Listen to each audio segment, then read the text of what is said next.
قرآن چھوڑنا کسی حال میں نہیں ہے. جب اللہ سبحانہ تعالیٰ نے نماز تک لیٹ کے پڑھنے کا حکم دے دیا ہے, آپ کو مجبوری ہے تو آپ قرآن میں پڑھ سکتے ہیں, تو وہ طریقہ غلط تھا. ٹھیک ہے, طریقہ ایسا نہیں ہوتا. میں نے اس لیے آپ کو یہ مثال بتائی. اسی طرح ایک اور میں نے دیکھا, وہ مسجد عائشہ سے جاتے ہیں نا احرام باندھنے کے لیے دوبارہ, وہاں پر ایک بیچاری لڑکی سے آئی ہوئی تھی, تو دوسری خاتون سے وہ پوچھ رہی تھی کھڑے ہو کے ایک اور خاتون سے کہ نیت کیسے کرتے ہیں دوبارہ عمرے کی اور کیا.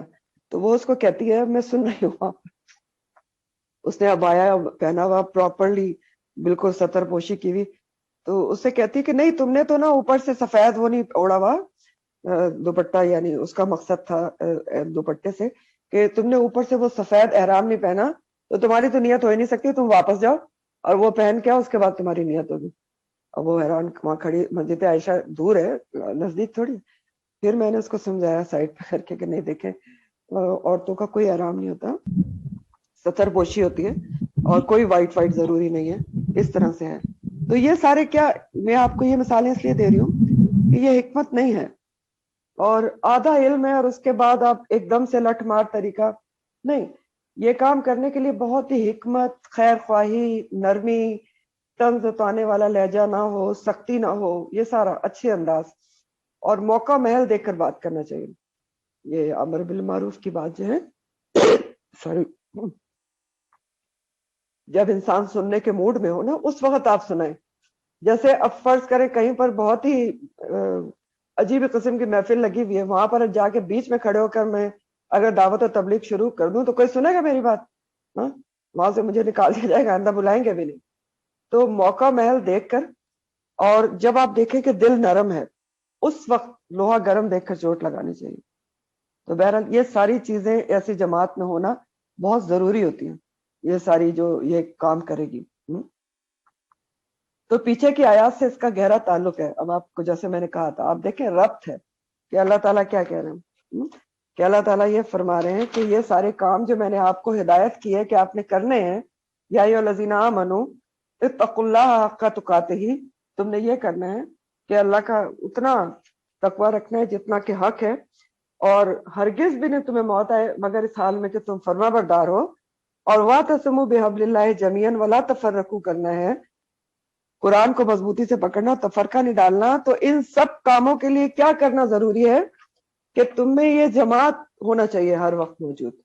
وَلْتَكُن مِّنكُمْ أُمَّةٌ, اسپیشلسٹ کی جماعت جو بلائیں الی الخیر, قرآن کی طرف, اور نیکی کا حکم دیں اور برائی سے روکیں. پھر ایسے لوگوں کے لیے, ایسی جماعت کے لیے جو یہ کام کریں گے, بہت بڑے ریوارڈ کا اعلان کیا جا رہا ہے. زبردست بات کہی جا رہی ہے کہ وَأُولَئِکَ, یہی تو وہ لوگ ہیں, ہُمُ الْمُفْلِحُونَ, جو فلاح پانے والے ہیں. یہ جو ہم آتا ہے نا بیچ میں, لیکن خالی اس سے بھی تو کام چل سکتا تھا نا, اولئک المفلحون, اولئک المفلحون نہیں, اولئک ہم المفلحون. سوری, ہم جو ہے یہ کلمہ حصر کہلاتا ہے. مزید اسٹریس ہوتی ہے کہ یہی تو لوگ ہیں اصل میں جو فلاح پانے والے ہیں, اخروی فلاح, کامیاب ہونے والے ہیں. کون سے؟ جو یہ جماعت جو یہ کام کرے گی, پہلے خود علم حاصل کرے گی, پھر لوگوں کو سکھائے گی, یدعون الی الخیر کرے گی, نیکی کا حکم دے گی, برائی سے روکے گی. فلاح کیا ہوتی ہے؟ حقیقی کامیابی, کہ انسان جہنم سے بچ کر جنت میں چلا جائے. فلاح کے معنی آپ پہلے پڑھ چکے ہیں, بہت خوبصورت معنی ہے. مفلحون کا جو روٹ ہے, فلاح کے لفظی معنی میں 3 چیزیں ہوتی ہیں. فلاح, پھاڑنا, کامیابی اور بقا.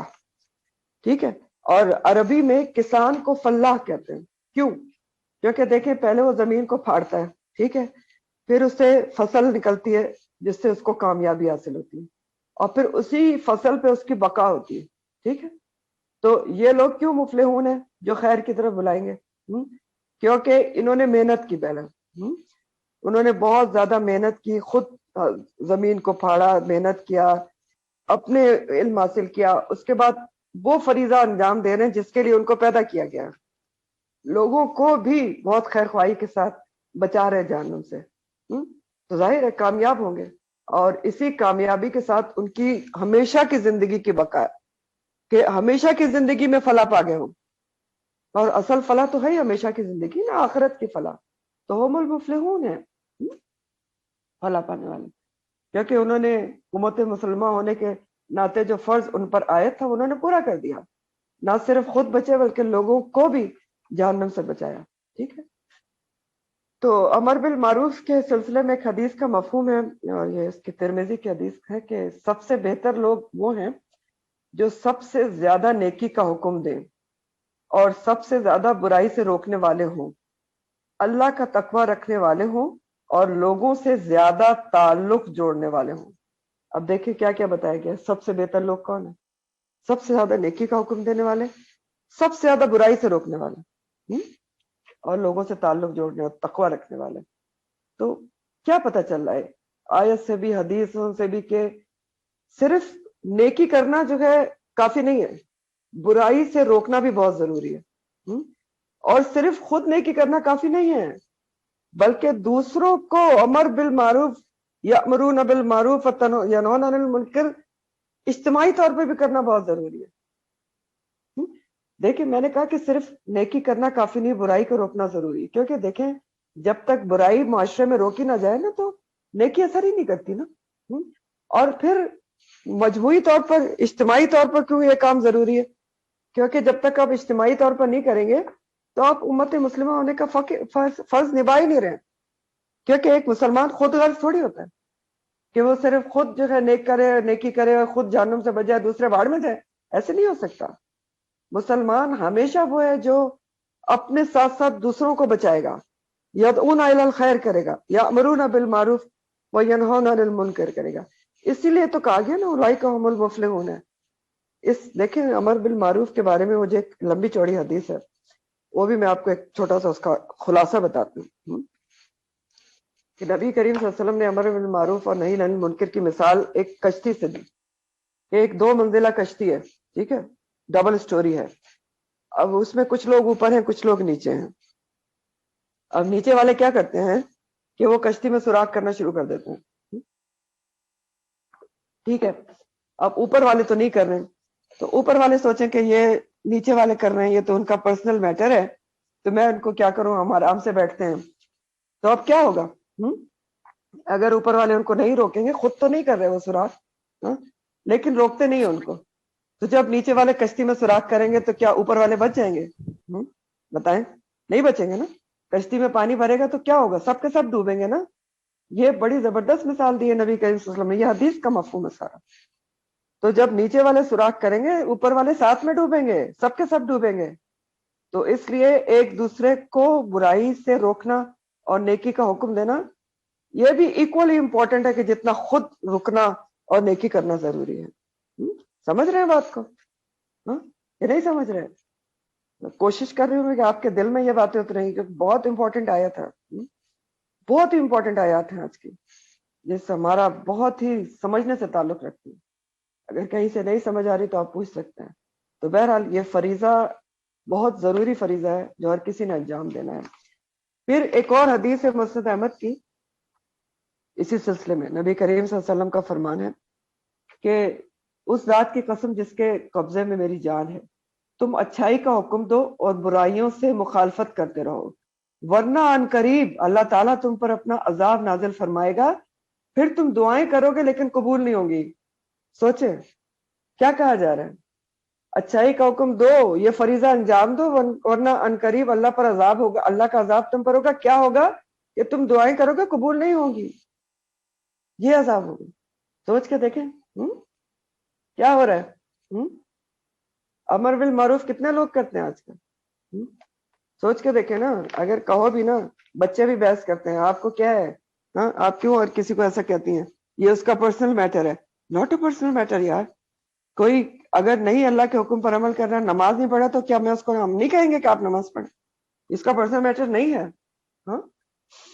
تو یہ ساری چیزیں بہت امپورٹنٹ آیت، ٹھیک ہے. اور اللہ تعالیٰ ہمارے دلوں میں اتارے اور ہم سمجھیں کہ ہم نے صرف اپنے حد تک نیکی کرنا اور خود کو برائی سے روک لینا اٹس ناٹ انف، بالکل بھی کافی نہیں ہے. یہ آپ کا کام پورا ہوا ہی نہیں. آپ نے دوسرے کو برائی سے روکنا ہی روکنا ہے. اور ان سارے پوائنٹ کے ساتھ روکنا ہے جو میں نے آپ کو سمجھایا ہے، لٹ مار طریقے سے نہیں روکنا. سب سے پہلے تو علم ہونا چاہیے کہ میں کس چیز سے روکنے جا رہی ہوں، کیا چیز صحیح ہے اور کیا چیز نہیں ہے. ٹھیک. اور آگے اللہ تعالیٰ فرماتے ہیں کہ ولا تکونوا، اور نہ تم ہو جانا. تم کون ہے اس میں؟ ہم ہی ہیں، اہل ایمان. ہم ہی سے خطاب ہے، یا ایھا الذین آمنوا سے خطاب. ولا تکونوا، نہ تم ہو جانا، کالذین، ان لوگوں کی مانند. کا جو ہے مانند کے لیے ہوتا ہے، ان لوگوں کی طرح نہ ہو جانا، تفرقو، جنہوں نے تفرقہ کیا، فرقے بازی کی، واختلفوا، اور اختلاف کیا. کس کے بعد؟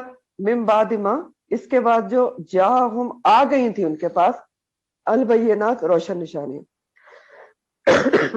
کیا ہدایت کر رہے ہیں اللہ تعالیٰ؟ پہلے اجتماعی طور پر ہمیں کیا ہدایت کی اللہ تعالیٰ نے؟ کیا کرنے کو کہا؟ اللہ کی رسی مضبوط سامو، اور اللہ کا تقوی اختیار کرو، اور مرتے دم تک تم مسلمان رہو. اور پھر اجتماعی طور پر بتایا کہ یہ سارے کام اس وقت ہوں گے جب تم میں ایک جماعت ہو. ایک جماعت کے قیام کی بات کی گئی جو لوگوں کو دین کی طرف بلائے، امر بالمعروف کرے اور نہی عن المنکر کرے. تو اب اللہ تعالیٰ ایک واضح تاکید کچھ کام نہ کرنے کی کہہ رہے ہیں. یہ تو کرنے کے کام تھے نا، ڈوز تھے کہ تم نے یہ کرنا ہی کرنا ہے. اب ڈونٹ کیا ہے، کیا نہیں کرنا. سوری.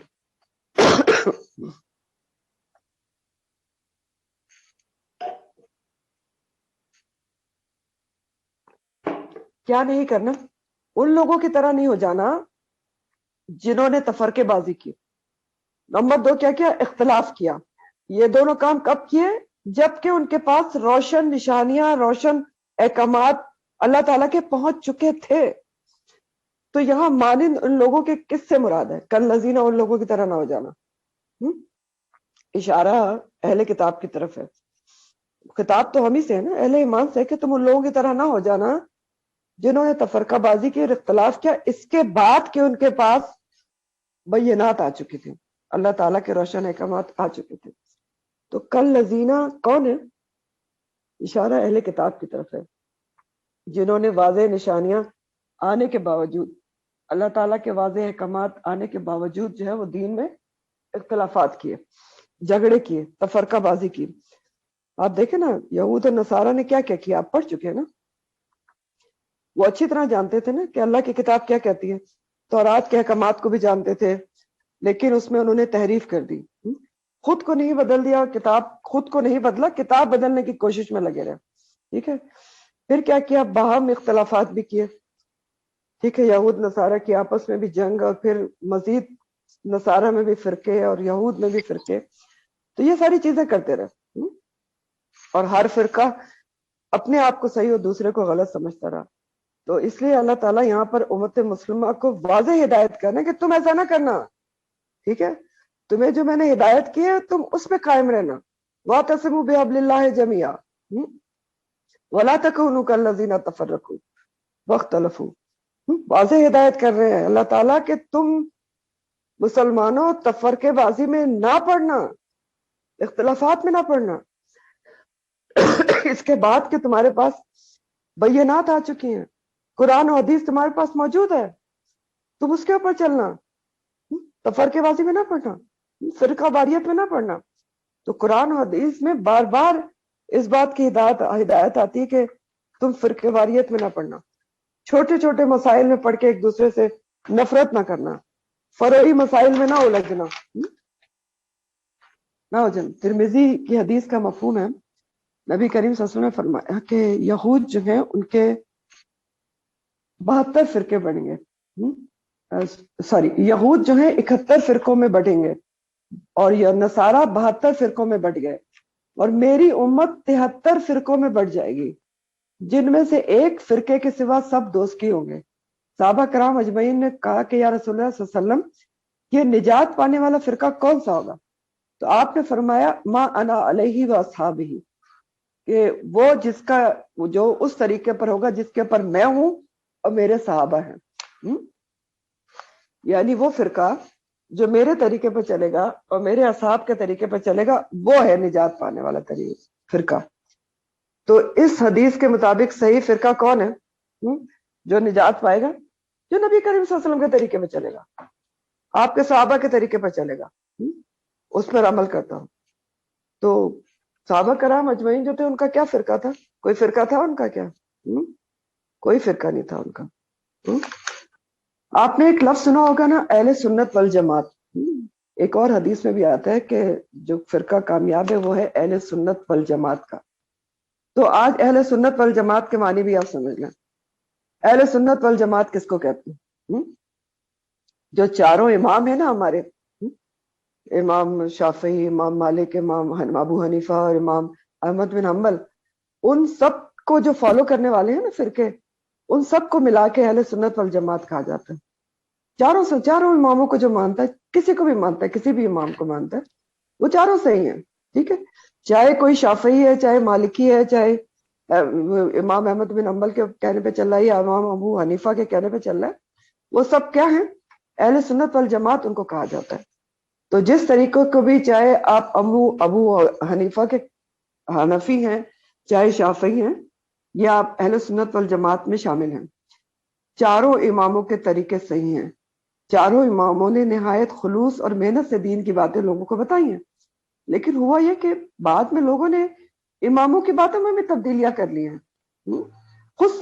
خود ساختہ بنا لیے کہ جی حنفی میں ایسا ہوتا ہے اور ایسا ہوتا ہے, چاہے بے شک نہیں بھی ہوتا ہے. اور یہ بھی کیوں ہوا؟ آدھے علم کی وجہ سے, یہ لا علمی کی وجہ سے. ورنہ چاروں اماموں کا طریقہ جو ہے نا صحیح ہے. اور یہ بھی ضروری نہیں ہوتا کہ آپ کسی ایک ہی امام کو فالو کریں. اگر آپ کو کوئی بات امام شافعی کی اچھی لگتی ہے تو آپ اس کو بھی فالو کر سکتے ہیں. یہ بھی غلط کانسیپٹ ہوتا ہے. ٹھیک ہے, تو بہرحال سمپل آپ یہ یاد رکھیں کہ اہل سنت والجماعت کس کو کہتے ہیں؟ چاروں اماموں کو ماننے والوں کو اہل سنت والجماعت کہا جاتا ہے. تو اب دیکھیں اللہ تعالیٰ نے جو ہمیں ہدایت کی, یہ بھی بہت امپورٹنٹ بات ہے. وَلَا تَكُونُوا كَالَّذِينَ تَفَرَّقُوا وَاخْتَلَفُوا مِن بَعْدِ مَا جَاءَهُمُ الْبَيِّنَاتُ. بینات آنے کے بعد, اللہ تعالیٰ کے واضح احکامات کے بعد بھی فرقہ واری اور مختلف کرنا, اس سے منع کیا جا رہا ہے. تو اب ہمارے کرنے کا کام کیا ہے؟ دیکھیں, سب سے پہلے ہمارے کرنے کا کام یہ ہے کہ ہم نے قرآن کو دیکھنا ہے اور صحیح احادیث کو دیکھنا ہے. جب بھی کوئی کام ہم کرنے چلے ہیں تو ہم نے کس طریقے سے اس کام کو کرنا ہے. ہم یہ دیکھیں گے کہ قرآن کا اس بارے میں کیا حکم ہے, حدیث کیا حکم دیتی ہے. اگر دونوں میں آپ کو نہیں مل رہا تو صحابہ کا طریقہ دیکھا جائے گا. یہ ہے سب سے پہلا سبق اس کے اندر, جو اللہ تعالیٰ کہہ رہے ہیں کہ وَلَا تَكُونُوا كَالَّذِينَ تَفَرَّقُوا وَاخْتَلَفُوا مِن بَعْدِ مَا جَاءَهُمُ الْبَيِّنَاتُ. بینات ہمارے پاس موجود ہے نا. بینات کیا ہے ہماری؟ قرآن اور حدیث, روشن دلائل ہیں. اس کے بعد اختلاف اور تفرقے کی گنجائش ہی نہیں ہے. دیکھیں نا, ہمیں یاد رکھنا چاہیے تھا کہ ہم مسلمان ہیں. سب سے پہلے ہماری راہ ہدایت کیا ہے؟ قرآن اور حدیث ہے. قرآن اور حدیث ہے. تو قرآن و حدیث ذاتی طور پر ہمیں ہر کام کو کرنے سے پہلے تحقیق کرنا چاہیے. ذاتی طور پر سنی سنائی بات نہیں کہ فلاں نے کہہ دیا نہیں تم صحیح ہے, اور یہ تو فلاں نے یہ کہا اور یہ کہا. نہیں, پرسنلی تحقیق کہ جو عمل میں کرنے جا رہی ہوں کیا قرآن اور حدیث میں اس کی کوئی دلیل موجود ہے. کیونکہ دیکھیں ہمارے معاشرے میں بہت ساری چیزیں جو ہیں ایسی رائج ہیں جس کا قرآن و حدیث میں دلیل موجود ہی نہیں ہے. اگر ہم معاشرے پہ چلیں گے, دیکھا دیکھی کریں گے, سنی سنائی پر چلیں گے تو ہم سیدھے راستے پر رہ ہی نہیں سکتے. اندھا دھند تقلید کریں گے کسی کی بھی تو پھر سیدھا راستہ نہیں پا سکتے. تو قرآن اور حدیث اور صحابہ کا طریقہ, پھر ائمہ کرام نے جو ہمیں باتیں بتائی ہیں نا, جو کچھ انہوں نے کہا ہے صحیح, جو ان کی چیزیں ہیں, جو ان کے اقوال ہیں, اس کے اوپر چلنا بھی بالکل صحیح ہے. ٹھیک ہے, لیکن مسئلہ یہ ہوتا ہے کہ ہمیں پتہ ہی نہیں ہوتا صحیح طریقے سے کہ امام ابو حنیفہ نے اس بارے میں کیا کہا ہے یا امام شافعی نے کیا کہا ہے. وہ بھی ہم سنی سنائی باتوں پر چل رہے ہوتے ہیں. ورنہ آپ ائمہ کرام کے کہنے پر بھی بالکل چلیں. ائمہ کرام نے جو کچھ کہا ہے وہ صحیح کہا ہے. انہوں نے بھی جو کچھ چیزیں نکالی ہیں, جو کچھ چیزیں بتائی ہیں, وہ کہاں سے نکالی انہوں نے؟ پوری زندگیاں لگا کے قرآن اور سنت سے دلائل دے کر ہی تو انہوں نے بتائی ہیں. اور تمام جو ائمہ کرام ہیں انہوں نے کہا کہ اگر ان کا قول سنت کے خلاف ہے تو اس کو دیوار پہ دے مارو. یہ امام ابو حنیفہ نے کہا اگر میرا قول سنت کے خلاف ہے چھوڑ دو. اگر امام شافعی کہتے ہیں کہ میرا قول سنت کے خلاف ہے اس کو دیوار پہ دے مارو, تو ائمہ کرام کے کہنے پہ بھی چلا جا سکتا ہے, لیکن صحیح تو پتہ ہو نا ان کے. چلنا چاہیے, بلکہ کسی نہ کسی امام کو فالو کرنا چاہیے, کیونکہ انہوں نے ساری محنتیں کی ہیں, لیکن ان کے قول بھی صحیح پتہ ہو تب نا. انہوں نے بھی تو نبی کریم صلی اللہ علیہ وسلم کے طریقے اور قرآن سے ہی بتایا نا. امام ابو حنیفہ کا ایک اور قول ہے, وہ کہتے ہیں امام ابو حنیفہ کہ لوگ اس وقت تک ہدایت پر قائم رہیں گے جب تک ان میں علم حدیث حاصل کرنے والے موجود ہوں گے. یہ بھی بہت ضروری بات ہے. دیکھیں, جب حدیث کے بغیر دین کا علم حاصل کیا جائے گا تو بگاڑ پیدا ہوگا. یہ امام ابو حنیفہ کہہ رہے ہیں. ٹھیک ہے, تو اب دیکھیں کیا کتنی ضروری بات کریں. امام شافعی کہتے ہیں کہ جب حدیث مل جائے, صحیح حدیث مل جائے, تو وہی میرا مذہب ہے. امام احمد بن حنبل کہتے ہیں جس نے رسول اللہ صلی اللہ علیہ وسلم کی حدیث کو رد کر دیا ہلاکت کے کنارے پر کھڑا ہے. تو یہ ساری میں نے آپ کو کیوں بتائی ہیں کہ ائمہ کرام کو فالو کرنا کوئی غلط نہیں ہوتا, بالکل فالو کرنا چاہیے, کیونکہ انہوں نے بھی تو قرآن اور حدیث سے ہی استنباط کیا ہے نا. لیکن بات یہ ہے کہ ان کے بھی صحیح اقوال تو پتہ ہونا, تب آپ ان کو فالو کر سکتے ہیں. تو پتہ کریں سارے صحیح اقوال. تو یہ سارا کچھ ہے, قرآن ہے, حدیث ہے, صحابہ کرام کا طریقہ ہے, ائمہ کرام نے جو بتایا ہے ان کے قول ہیں اور ان کے طریقے ہیں. دوسری بات یہ ہے کہ آپ دیکھیں اختلاف آپس میں ہوتے ہیں, دین کے معاملے میں بھی ہو سکتا ہے, صحابہ کرام میں بھی ہوتا تھا, لیکن بات یہ ہوتی ہے کہ دین میں ایک اختلاف ہوتا ہے کہ اس وجہ سے ہے کہ ایک نے ایک حدیث کو لے لیا, ایک نے دوسرے نے دوسری حدیث کو لے لیا. اب یہ ہیلدی اختلاف ہوتا ہے اور آپ اس کو ہیلدی ڈیبیٹ کے ذریعے سالو کر سکتے ہیں نا. لیکن ایک دین میں اختلاف ہوتا ہے تعصب کی بنا پر, تعصب, انائیت, انا کی بنا پر, لا علمی کی بنا پر. تو ایسا اختلاف نہیں ہونا چاہیے. اختلاف کی ہمیشہ, یہ جو غلط اختلاف ہوتا ہے نا, اس کی ہمیشہ دو وجوہات ہوتی ہیں. ایک ہوتی ہے لا علمی, علم کا نہ ہونا, اور دوسرا ہوتی ہے علم کے باوجود ضد اور تعصب, انا. سمجھ رہے ہیں بات؟ تو یہ اس طرح کا جو اختلاف ہے نا تعصب اور ضد کی بنا پر, یہ مسلمانوں میں ہرگز نہیں ہونا چاہیے. اور ہم کیا دیکھتے ہیں افسوس کے ساتھ, ضد اور تعصب میں ہی تو اختلاف ہوتا ہے ہمارے. اتنا ہوتا ہے کہ فلاں فرقے کی فلاں مسجد ہے, اس میں ہم نماز نہیں پڑھ سکتے. میں مسلمان ہوں, مساجد ساری مسلمانوں کی ہیں, اللہ کا گھر ہے, لیکن ہم کہتے ہیں کہ نہیں جی فلاں میں تو وہ تو رفع یدین کرتے ہیں, ان کی مسجد میں نہیں جا سکتے. تو یہ کیا ہے؟ یہ تعصب ہے, ضد ہے, لا علمی ہے. ایسا تعصب مسلمانوں کو منع ہے. یہی تو اللہ تعالیٰ کہہ رہے ہیں, وَلَا تَكُونُوا كَالَّذِينَ تَفَرَّقُوا وَاخْتَلَفُوا مِن بَعْدِ مَا جَاءَهُمُ الْبَيِّنَاتُ. یہ نہیں ہونا چاہیے. ابو داؤد کی حدیث کا مفہوم ہے, نبی کریم صلی اللہ علیہ وسلم نے فرمایا تم آپس میں اختلاف نہ کرو ورنہ تمہارے دل مختلف ہو جائیں گے. یہ بھی دیکھیں آپ صلی اللہ علیہ وسلم نے کتنی بڑی حقیقت بتائی. آپس میں اختلاف کرو گے تو تمہارے دل مختلف ہو جائیں گے. میں نے خود دیکھا ہے دل مختلف ہو جاتے, اتنی آپس میں نفرت کرتے ہیں. ہم ان کے ساتھ میں بات نہیں کرتا کیونکہ وہ تو فلانی فرقے سے تعلق رکھتے ہیں. حد ہے کہ نہیں ہے؟ اور آگے وعید اتنی سخت بتائی جا رہی ہے ایسے لوگوں کے لیے کہ وہ اولئک لہم عذاب عظیم, اور یہی وہ لوگ ہیں جن کے لیے بہت بڑا عذاب ہے. کون سے لوگ, کس کے لیے عذاب بتایا جا رہا ہے؟ ایسے لوگ جو حق واضح ہونے کے باوجود, روشن احکامات آپ کے پاس ہونے کے باوجود, قرآن و سنت ہونے کے باوجود ضد میں, تعصب میں تفرقہ بازی کرتے ہیں, اختلافات کرتے ہیں. سوچ دیکھیں نا پیچھے سے تعلق ہے وعید کا. اولئک لہم عذاب عظیم کس کے لیے کہا جا رہا ہے؟ جنہوں نے تفرقہ بازی کی اور اختلافات کیا, اس کے باوجود کہ بینات موجود ہیں, قرآن و سنت موجود ہے, اس کے باوجود. پھر اللہ تعالیٰ فرماتے ہیں کہ یوم تبیض وجوہ وتسود وجوہ, جس دن روشن ہوں گے کچھ چہرے اور سیاہ ہوں گے کچھ چہرے. یوم قیامت کا ذکر ہے, اور اس میں تبیض کا جو ورڈ ہے نا, اس کا روٹ بیدا ہے, بی با یہ اور دوات, بیدا عربی میں انڈے کو کہتے ہیں، ٹھیک ہے، اور ابیت عربی میں سفید رنگ کو کہتے ہیں، ٹھیک ہے. تو تب یدو اسی سے کیا ہے، مزار واحد مؤنث کا صیغہ ہے. تب یدو تا اس میں مؤنث کی ہے کیونکہ وجوہ کا ذکر ہے، ٹھیک ہے. تو تب یدو کے ڈائریکٹ معنی کیا ہوتے ہیں کہ وہ روشن ہوگی. اور تسودو کا جو لفظ ہے وہ سود اور اسود سے ہے. حجرہ اسود جس سے ہوتا ہے نا، سود کہتے ہیں کالے رنگ کو اور اسود کہتے ہیں بہت زیادہ کالے رنگ کو. تو یہ تسودو کا لفظ اس سے ہے، سود سے. اور تسودو بھی کیا ہے، تا اس میں مؤنث ہی ہے، مزار واحد مؤنث کا صیغہ ہے، مزار واحد مؤنث. تو اللہ تعالیٰ فرما رہے ہیں کہ کچھ چہرے روز قیامت روشن ہوں گے اور کچھ سیاہ ہوں گے. ٹھیک، دنیا میں جو کچھ کیا ہے لوگوں نے، اس کارگزاری کی ہے، جو اعمال کیے ہیں، اس کا اظہار چہروں سے ہو رہا ہوگا روز قیامت. یہ بتایا جا رہا ہے. یوما کیا ہے، روز قیامت ہے. دنیا میں بھی آپ دیکھیں نا، انسان کا چہرہ انسان کا کہ دل کا آئینہ دار ہوتا ہے نا.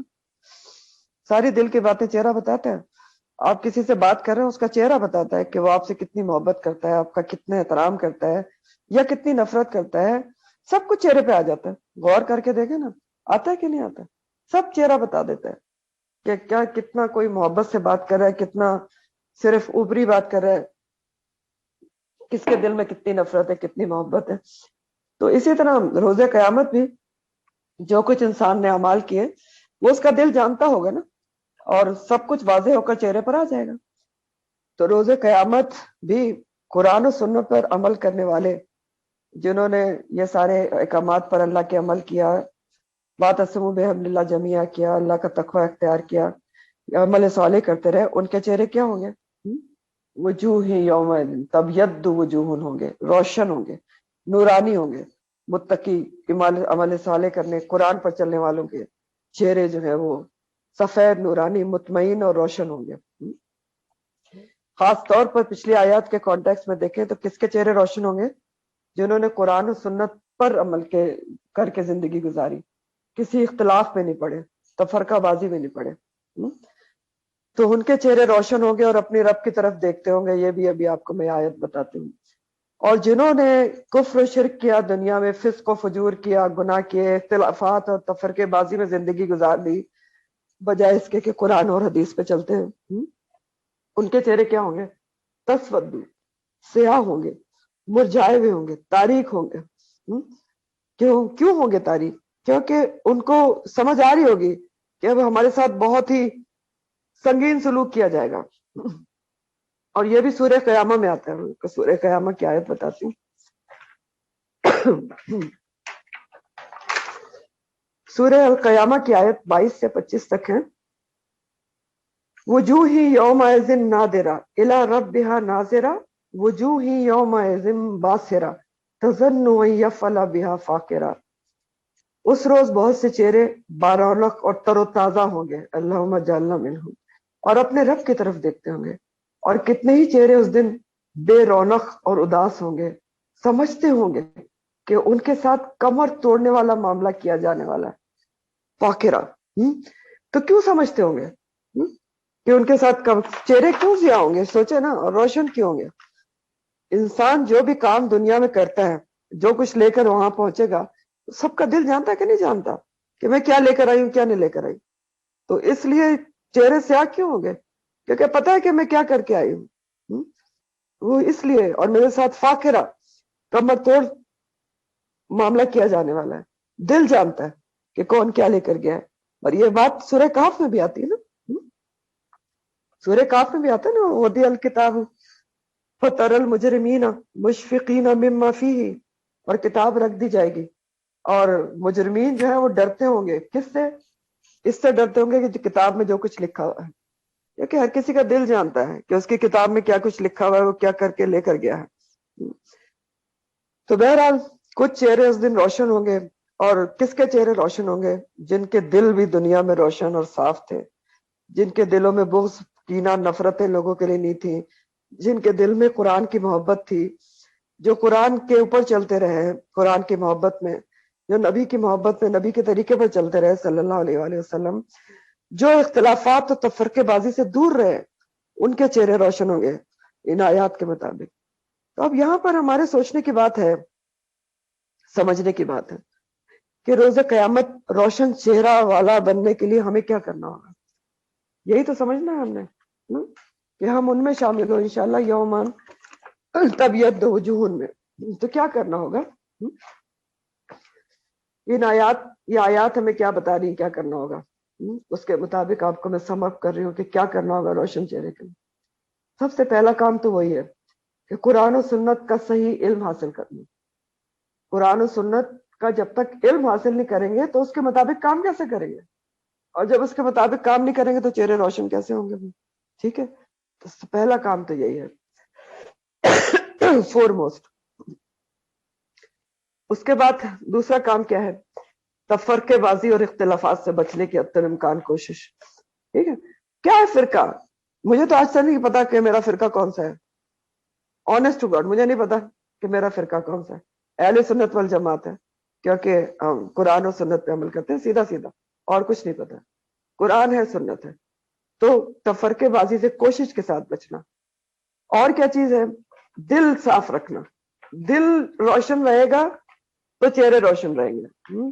دلوں میں چھوٹی چھوٹی باتیں، یہی فروعی مسائل لے کر دلوں میں بغض رکھنا، یہ سب نہیں ہونا چاہیے کہ وہ فلاں فرقے سے، وہ فلاں فرقے سے، یہ سب نہیں. پھر کچھ اور باتیں ہیں دیکھیں جو چہرے کو روشن کرنے کا سبب بنے گی. دوسروں کی طرف سے دل کو پورے طریقے سے صاف رکھنا، دوسروں سے نیک گمان رکھنا. ہمیشہ آپ نیک گمانی رکھیں دوسرے کے ساتھ. ٹھیک ہے. اور اگلا پوائنٹ کیا ہے یہ چہرے روشن حاصل کرنے کے لیے؟ امید صرف اللہ سے لگائیں، بندوں سے نہ باندھیں. اور سب سے اگلا پوائنٹ جو ضروری پوائنٹ ہے کہ ہر کام اللہ کی خاطر کریں. ہر کام کس کے لیے کریں؟ اللہ کی خاطر. اور اللہ کی خاطر لوگوں کو معاف کرتے چلے جائیں. یہ ہیں سارے کرنے کے کام اگر چہرہ اس دن روشن چاہیے. ٹھیک ہے. دلوں کو صاف کرنا، بغض، حسد، بدگمانی لوگوں کی طرف سے نکالنی ہے. تو یہ جتنے پوائنٹس میں نے آپ کو بتایا نا، یہ آپس میں جڑے ہوئے ہیں. دوسروں سے نیک گمان، امیدیں صرف اللہ سے، اللہ کی خاطر لوگوں کو معاف کرنا. دیکھیں بات یہ ہوتی ہے، میں نے آپ کو کہا نا کہ لوگوں سے توقعات نہ رکھیں، امیدیں صرف اللہ سے رکھیں. کیوں؟ کیونکہ دیکھیں ساری بدگمانیاں کب پیدا ہوتی ہیں؟ جب آپ لوگوں سے توقعات رکھتے ہیں، وہ پوری نہیں ہوتی، ٹوٹتی ہیں، تو پھر کیا ہوتا ہے؟ توقعات ٹوٹتی ہیں تو پھر آپ غلط باتیں کرتے ہیں، فلاں سے اس نے میرے ساتھ یہ کیا، اس نے میرے ساتھ یہ کیا، وہ کیا، فلانا کیا. ایسا ہی ہوتا ہے نا. تو جب آپ توقعات لوگوں سے رکھیں گے نہیں، اللہ سے رکھیں گے، تو آپ کی نہ توقع لوگوں سے ہے نہ ٹوٹے گی. لوگوں سے توقعات رکھیں گے ہمیشہ ٹوٹیں گے، اللہ سے رکھیں گے کبھی بھی نہیں ٹوٹیں گے. ٹھیک ہے. تو دلوں کو صاف رکھنے کا سب سے بڑے ٹوٹکے جو میں نے آپ کو بتائے یہی ہیں. ہمیشہ دوسرے کی طرف سے نیک گمان، امید صرف اللہ سے، اللہ کی خاطر لوگوں کے ساتھ کام کرنا، اور اللہ کی خاطر لوگوں کو معاف کرنا. ٹھیک ہے. اللہ کی خاطر لوگوں کو معاف کرنا، یہ سارے کام ہیں، ورنہ دل آپ صاف رکھ نہیں سکتے. اچھا اب دوسری بات یہ کہ آپ کہیں کہ کبھی میرا زندگی میں کسی سے اختلاف نہیں ہوگا، ایسا بھی نہیں ہو سکتا. اختلافات ہوں گے، بدگمانی بھی ہو سکتی، کیونکہ شیطان عدو مبین ہے نا، اس کا کام ہی یہ ہے کہ وہ دلوں میں بدگمانی ڈالے، اور اس کے بعد پھر انسان بدگمان ہو کے پتہ نہیں کہاں سے کہاں تجسس اور پھر غیبت اور سب اس کی طرف جائے. تو اس کا علاج کیا ہے پھر؟ یہ ہو تو سکتا ہے اختلاف، تو آپ کیا کریں پھر؟ علاج یہی ہے جو میں نے آپ کو بتایا ہے کہ کبھی کسی کی طرف سے برا سوچا ہی نہیں کہ وہ غلط بھی کر سکتا ہے. مشکل کام ہے لیکن ذرا پریکٹس کی ضرورت ہوتی ہے. پھر دوسری بات یہ کہ اگر آپ کو بری لگ بھی جاتی ہے کسی کی بات، تو فوراً اللہ سے رجوع کریں کہ یا اللہ مجھے معاف کر دے، میرا دل صاف کر دے، مجھے بھی معاف کر دے اور اس کو بھی معاف کر دے. تو اب یہ کام مشکل ضرور ہے لیکن یہ ناممکن نہیں ہے. انسان کے نفس پر بھاری ہے صرف کہ معاف کیسے کر دوں. ہمارے ساتھ کوئی برا کرتا ہے تو کیا ہوتا ہے؟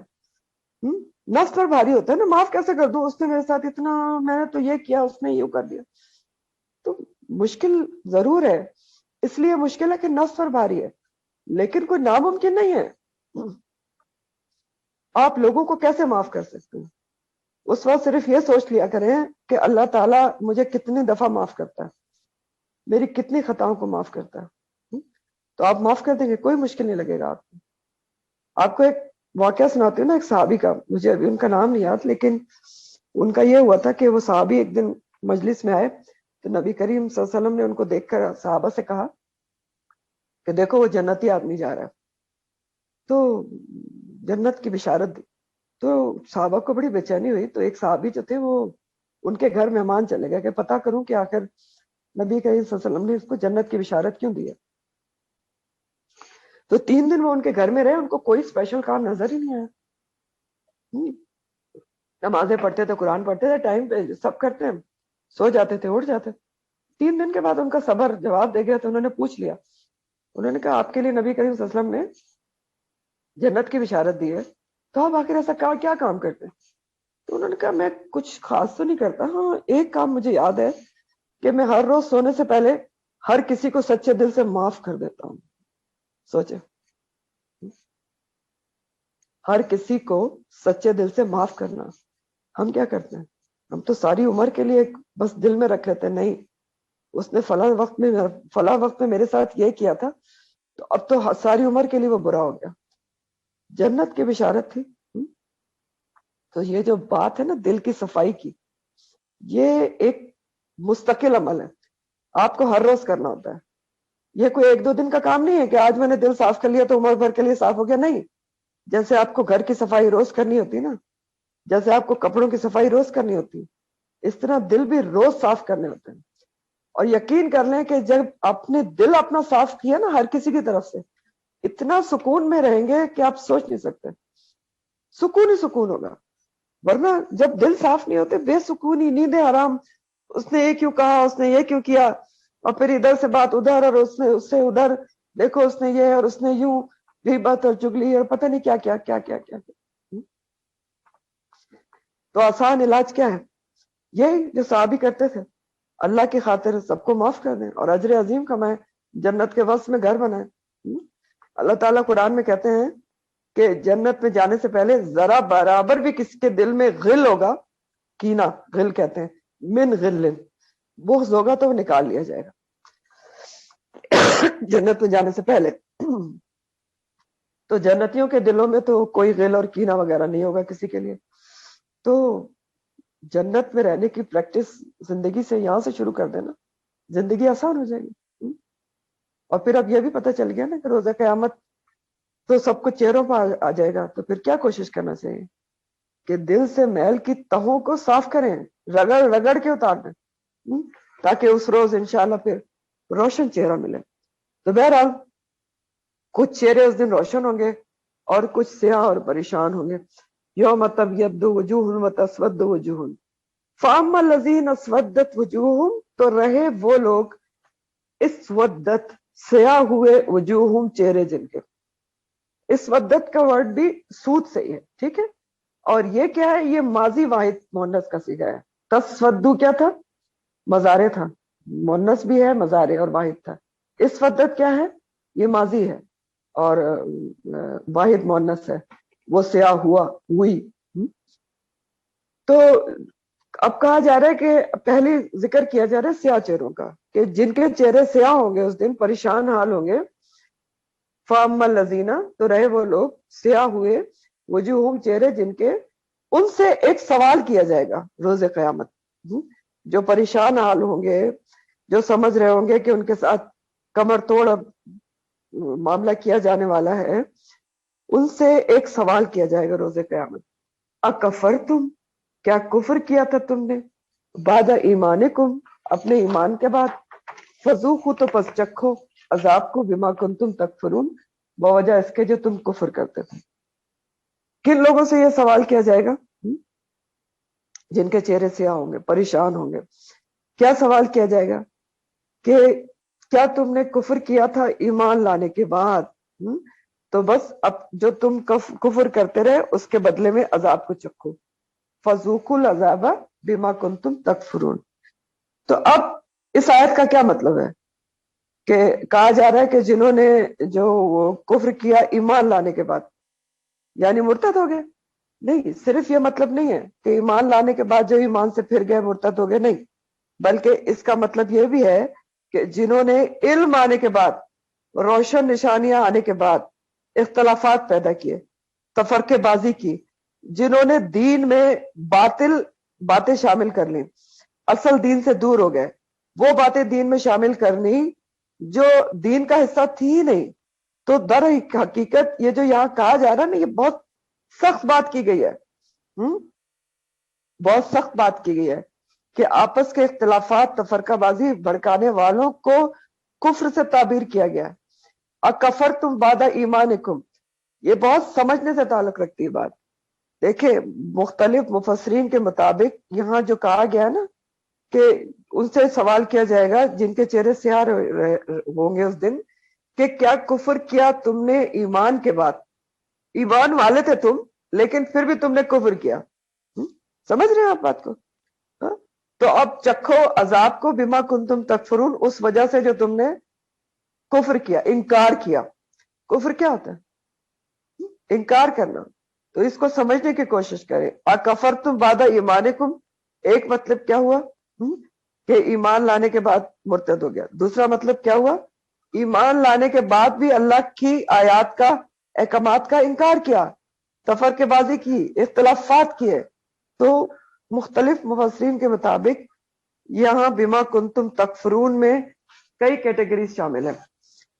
یہود اور نصارہ جنہوں نے نبی کریم صلی اللہ علیہ وسلم کا انکار کیا، مرتدین جیسے میں نے آپ کو بتایا کہ ایمان لانے کے بعد کفر میں پلٹ گئے، منافقین عملی کفر کیا نا، انکار کیا، فاسقین جو اللہ کے حدود سے نکل گئے، اور بدعتی، یہ سب مفسرین کے مطابق اس میں شامل ہیں جن کے چہرے سیاہ ہوں گے. کیونکہ بدعتی کیا کرتا ہے؟ وہ بھی تو انکار کرتا ہے نا، بما کنتم تکفرون، اللہ کے اور نبی کریم صلی اللہ علیہ وسلم کے احکامات کا انکار کرتا ہے. فاسقین کون ہوتے ہیں؟ اللہ کے احکامات کا انکار کرتے ہیں، اللہ کے احکامات سے باہر نکل جاتے ہیں. تو یہ سب اس وعید میں شامل ہیں. تو یہ بہت سخت بات ہے اگر آپ اس کو سوچیں. اکفرتم بعد ایمانکم میں، تو اب چکھو عذاب کو. تو یہ ساری جو کیٹیگریز ہیں وہ اس میں شامل ہیں. اور اس کے برعکس فَأَمَّا الَّذِينَ وَأَمَّا الَّذِينَ، اور لیکن رہے وہ لوگ ابیضت، سفید ہوئے، وجوہہم، چہرے جن کے، ففی رحمت اللہ، تو وہ اللہ کی رحمت میں ہوں گے. ابیضت کا جو لفظ ہے وہ اسی سے ہے، بیدا سے ہے. اور یہ کیا ہے؟ یہ بھی ماضی واحد مؤنث کا صیغہ، ٹھیک ہے. تو وہ لوگ جن کے چہرے نور ایمان، دل کی پاکیزگی، صفائی، تقوی کی وجہ سے چمک رہے ہوں گے، اللہ تعالیٰ ان کو کس میں داخل کریں گے؟ وفی رحمت اللہ، اللہ کی رحمت میں. اور اللہ کی رحمت کیا ہے؟ جنت میں داخلہ. وہ فیہا خالدون، وہ ہمیشہ اس میں رہیں گے. تو سفید چہرے والے کون ہوں گے؟ اس کا خلاصہ کیا ہے؟ جنہوں نے ایمان کو دل سے قبول کیا اور اس پر جم گئے.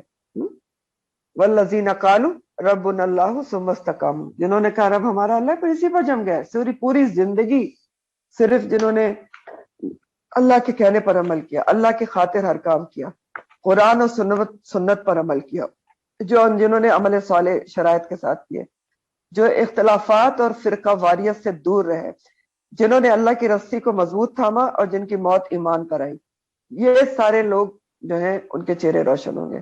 اللہم جعلنا منہم. تو تلک آیات اللہ، یہ ہے اللہ کی آیات.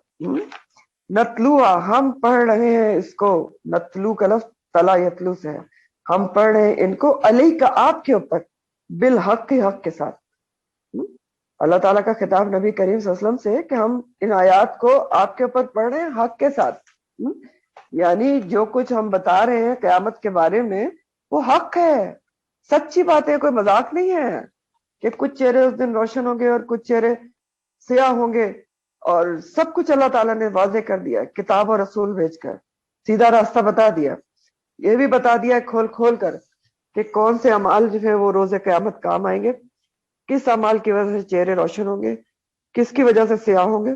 اب اگر کوئی اپنے طرز عمل سے، اپنی چوائس سے، رائے ہدایت پر نہیں چلتا، غلط روش اختیار کرتا ہے، تو اس میں قصور اللہ تعالیٰ کا نہیں ہے، اس کا اپنا قصور ہے. وَمَا اللَّهُ يُرِيدُ، اور نہیں اللہ تعالیٰ ارادہ رکھتا ظلم کا، للعالمین، جہان والوں پر. اللہ تعالیٰ کا کوئی ارادہ نہیں ظلم کا. جان والوں کے اوپر اللہ تعالیٰ نے سب کچھ بتا دیا، کھول کھول کے بتا دیا کہ یہ کرو گے تو یہ ہے، یہ کرو گے تو یہ ہے۔ تمہارے پاس قرآن موجود ہے، تمہارے پاس سنت موجود ہے۔